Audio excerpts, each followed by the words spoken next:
Good evening, I'm Michael Usher and welcome to Spotlight. Many of you may know this man. His name is John Setka. For 12 years, he ran the powerful and disgraced Victorian branch of the CFMEU, the Construction, Forestry and Maritime Employees Union. Last month, the controversial boss suddenly resigned amid headlines that bikies and criminals had infiltrated the union.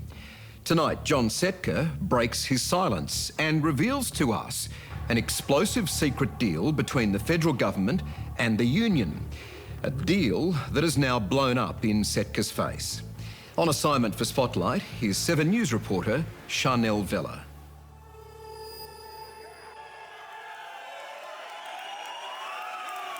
What do we do? We're under attack! Stand up for that! What do we do? We're under attack! Stand up for that! Union power! Union power! We got that? Yep. That'll be John Setka. First time for everything. John Setka, why did you want to be here today? Just to tell my side of the story, which I don't think has been told, and a lot of mistruths, a lot of, if I can say it, bullshit being told out there. Call us corrupt, say we've been infiltrated by organised crime and bikies. What a load of shit.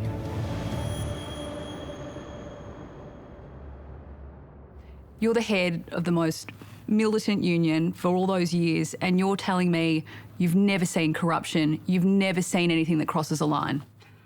Well, I don't use the word militant. We're a strong, tough union. I don't like the word militant. We're a strong, tough union.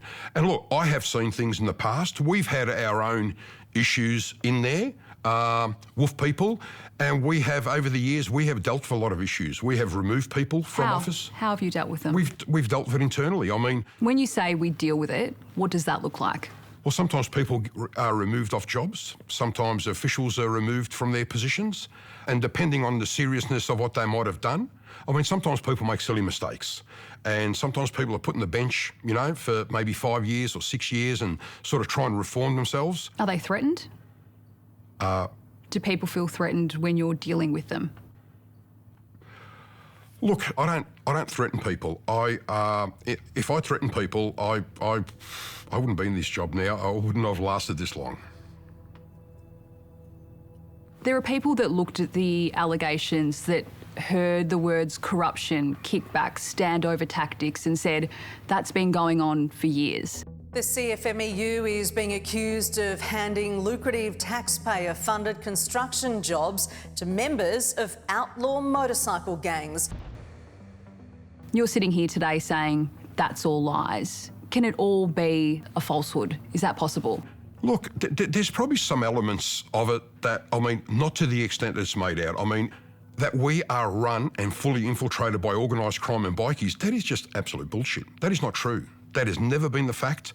I mean, we have fought all sorts of people who have tried to get influence in the building industry, which would have been to the detriment of our members, because there's all sorts of terrible people out there. And let me tell you, some of them see the building industry as making a fast buck, and we've had to stand up to these people. The authorities haven't. No government agency has. We're the ones that have had to stand up to these people and push some of these people out of the industry. We've been threatened. We've had houses shot up. I've personally been threatened. Families have been threatened, where the police have been involved. I mean... You're saying to me that houses have been shot up, people have been threatened, you're trying to push these people out, but there's been no bikie infiltration into the CFMEU. Look... Those two things can't be true. Look, to hear government and people in the ACTU say, oh, shock horror, oh dear, there's bikies working in the building industry. I mean, bikies work in every industry. Bikies have been working in the building industry since Jesus wore shorts. They work in other industries. I mean, it's hardly shock horror, hardly a news item. I mean, why are people so concerned about that? So there are bikies in the CFMEU? Well, I'd assume there is. There is bikies in all different industries. I mean, it is actually not illegal to be a bikie. But is that a good way of running business, to have people who are affiliated with bikie clubs working in the CFMEU? Well, when we go to sites, I mean, you try and pick who the bikie is. I mean, we are not the police. We don't walk on a site and say, excuse me, are you a member of a bikie gang? I mean, we're a union. We look after our members. And if a person happens to be a member of a bikie gang and he's a paid up member of the CFMEU, we will represent him. But is it not part of your job to get rid of those people? Because you know there's so much heat on the CFMEU. You know that people will look at that and say, that's not okay. We've got people that have worked on sites that are members of a bikie gang that have never had a criminal conviction in their lives. So am I supposed to go on site and say, excuse me, you haven't got a right to earn a living because you're a member of a bikie gang, and kick them off site? It would be illegal. I would be breaking the law. It's freedom of association. How many bikies that you know of are in the CFMEU or were in there when you were running the CFMEU? I would not have a clue, Sharnelle. I would not have a clue. Is it the right thing to do to have someone with bikie connections working on a work site where their very presence may intimidate? Well, I've never heard of that presence intimidating people. I've never seen that happen. I mean... That's absurd. All their dealings can't be above board because of the intimidation that people would feel in dealing with them. But where's the intimidation? I haven't seen any intimidation. And I mean, you're talking about... Is the intimidation though just not their presence, who they are? But most people on site wouldn't know who they are. If our members were being intimidated, we'd remove them people off site. There's people that would say, if you don't know if there's bikies on your work sites or working in the union, that you've lost control of it, that you're not across it. Well, no, I didn't say... It's hardly a shock horror that bikies work in the building industry. I mean, do we expect them to be doctors and lawyers? I mean, geez, I'm sure they'd like to if they could, but they're not. So a lot of them end up in the building industry. They end up in manufacturing industries. They end up in everywhere. They're not just in the building industry. So are we saying that these people haven't got a right to work and earn a living?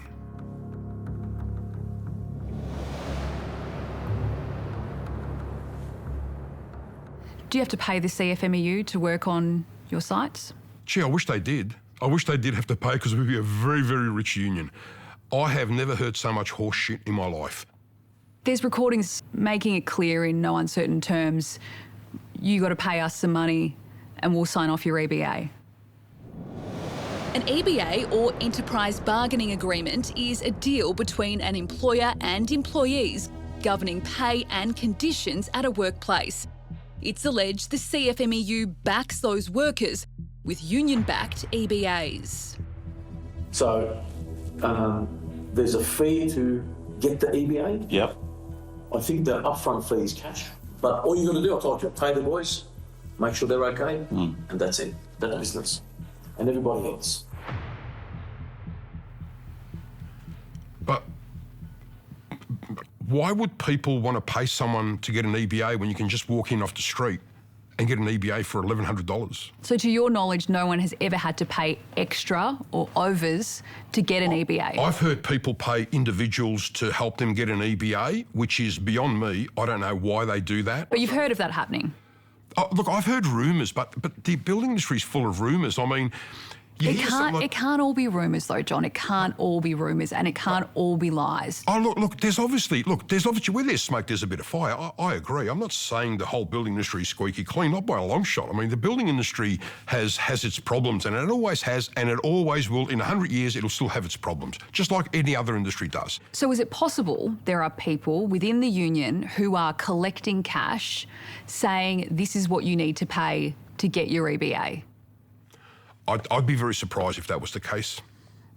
Look, I'm not saying it doesn't happen, but I'd be very, very surprised if that was happening, because it just doesn't make any sense.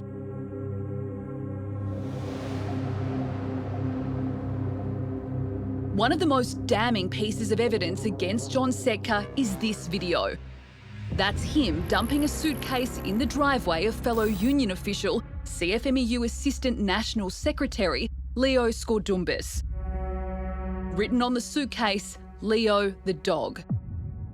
Skordumbis had been fighting to separate his arm of the union, which covers manufacturing, from the division Setka used to control.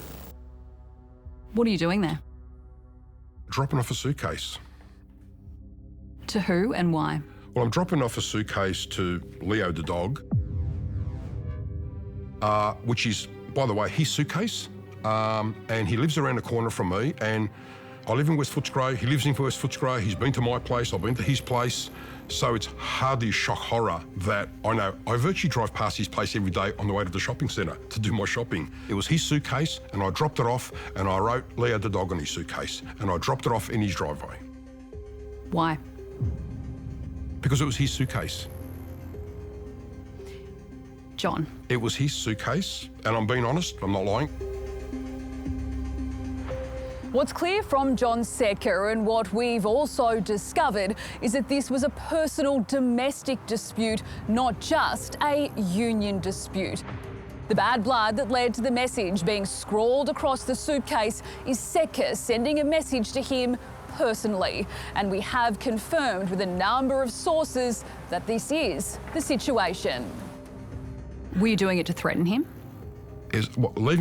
Returning a suitcase to someone that's owned by them is a threat now, is it? I would find that intimidating. Oh, well, that's not. Well, if that's intimidating, I think people maybe ought to drink a cup of concrete and harden up a little bit, really. I mean, that was his suitcase and I returned his suitcase. Because people would say there's not much that can justify that as an intimidation tactic, as the way of sending a message, that it does look like a threat, it happened at night, and he felt intimidated. That is no intimidation. People that will see that, though, and think this is what John Setka does. That's what he's about. Turning up in the middle of the night and sending messages. I have never, ever gone to people's houses. I have never, ever had a history of going to people's family homes or intimidating them, ever.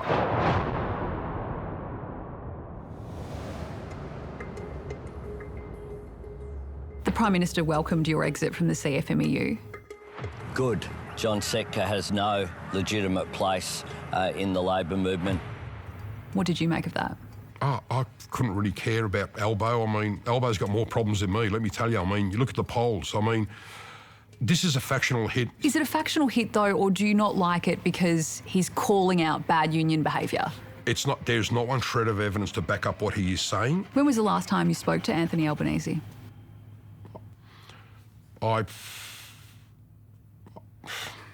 It was an incident in the lift, but I'm not going to sort of go into that. It wasn't really much of a conversation, to be quite honest. What happened in the lift? I'd rather not go into it. Nothing happened, but I'd rather, that's probably for another time, but yeah. I haven't got much time for Anthony Albanese, to be quite honest. You were in a lift with him. Was there a conversation? A very brief conversation. Was he intimidated? I'd never said anything intimidating to him. You're not going to say what you said to the Prime Minister in the lift, but tell me what was his reaction to what you said? Did he have a physical reaction to what you said? I didn't say anything bad to him. Was he scared? Yeah, he was scared. How do you know he was scared? Well, when someone starts trembling, you know they're scared. I hadn't even said a word. We asked the Prime Minister to confirm if all of that is true. He declined to answer our question. Did you vote for Anthony Albanese? I voted for Labor. Yeah. Would you do it again? Never. I'll never vote for Labor. Anthony Albanese almost prides himself on removing you from the Labor Party. Said that it was one of the first things he did when he came to office was getting rid of you. Through his actions, he demonstrated values that were not consistent with the values which the Australian Labor Party holds dear. Well, he's a liar. I resigned. He didn't get rid of me. I resigned from the ALP, and that's an actual fact.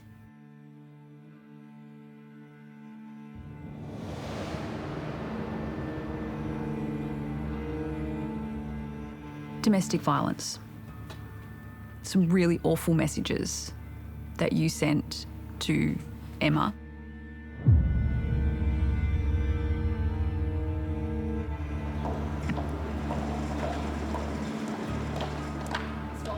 You've called her an effing dog, an effing piece of... Yeah. And I apologise for that. How is that okay? Well, in the heat of the moment, I mean, you do some silly things, and I'd done a silly thing and I've owned up to it. Why didn't you stand down at that time from your position? Was it right to still hold the position within the CFMEU that you did? Was it a good example to your members to have done that and still remain in that position? Well, look, I'm not proud of what I'd done. I mean, it was the heat of the moment. We're all under pressure. Should you have resigned? Over text messages of a non-threatening nature with a bit of bad language in it, I don't think that's a... They seem threatening. But why didn't you resign? I want to know why you didn't think it was the right thing to do at that point. Well, I didn't think that was a reason to resign from the union. I mean, people put it in the domestic violence category. Look, I'm not proud of it, and I've owned it, and I've apologised for it. It falls in the domestic violence category. Well, yes, it does fall into the domestic violence. Well, everything falls in the domestic violence category these days. Me and my wife have moved on. We're getting through it, and we're working through it with our kids, and our number one priority is our children and the psychological damage of all the attacks on our family.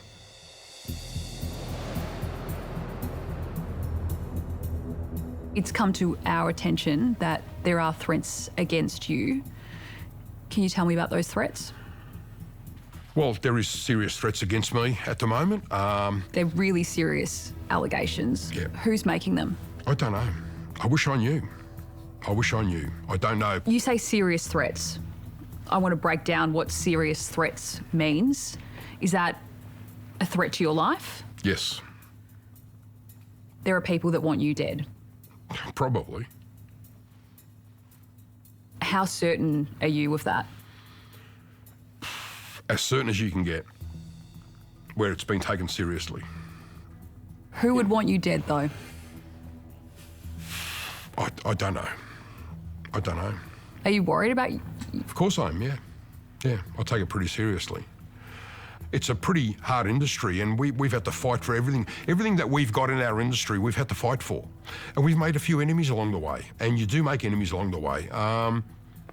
Serious enough that they want to kill you? Well, obviously.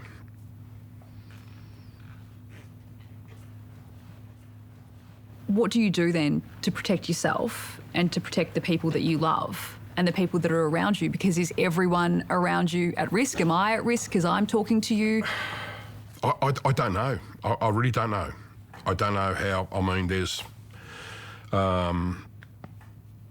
You know, someone asked me the other day, are you under police surveillance? And I said, I hope so. Do you believe you are under police surveillance? I hope so. Under the present circumstances, I hope I am. Do you think there's an underworld element to the hit on your life?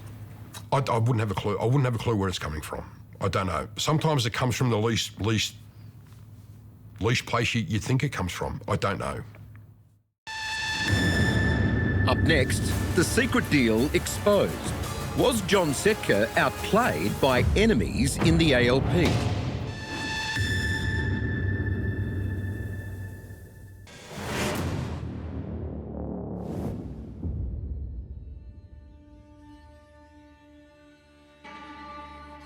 What does it say? God forgives the CFMEU doesn't. Is that true? Yeah, it's very true. Sounds like a threat.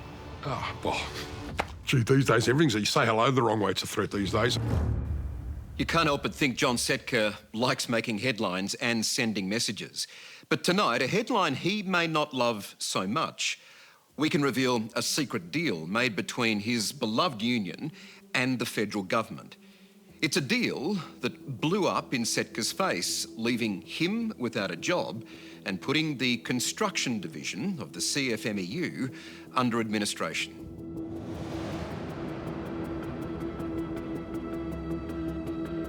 What's the truth about why you resigned from the CFMEU?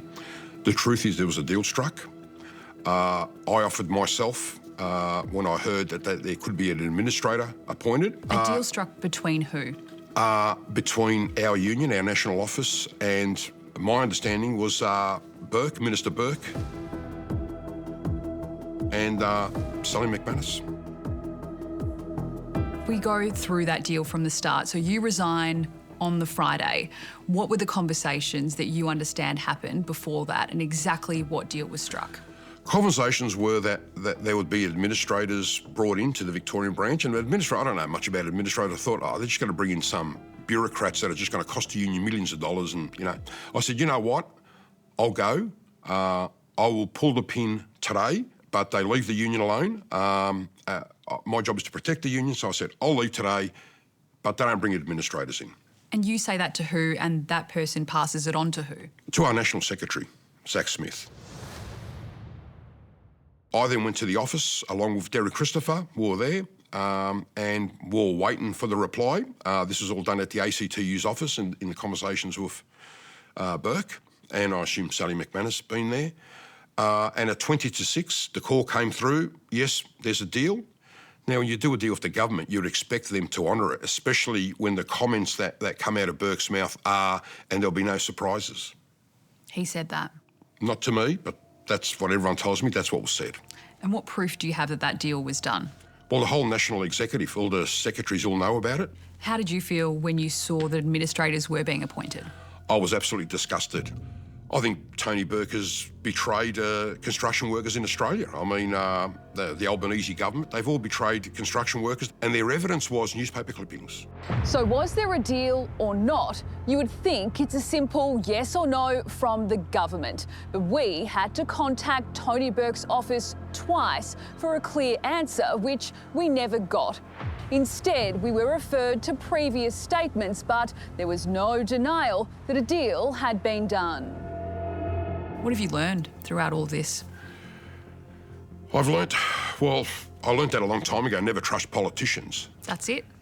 Well, you know, things sometimes aren't what they seem, and... That can't be your only learning, though, out of everything that's happened. I've grown up with a view of treat people the way you'd like to be treated, and just be honest and just be upfront with people. You know, tell the truth. They've lied through their teeth. They've been dishonourable, along with the ACTU, and it was all about stitching up the CFMEU, because that's what it's all about. I mean, we're the fastest growing union in the country. The CFMEU or stitching up John Setka? Oh, I think I'm probably the collateral damage in it. But did they outplay you? Well, look, it's a bit hard when you do it like, yeah, maybe I did get outplayed.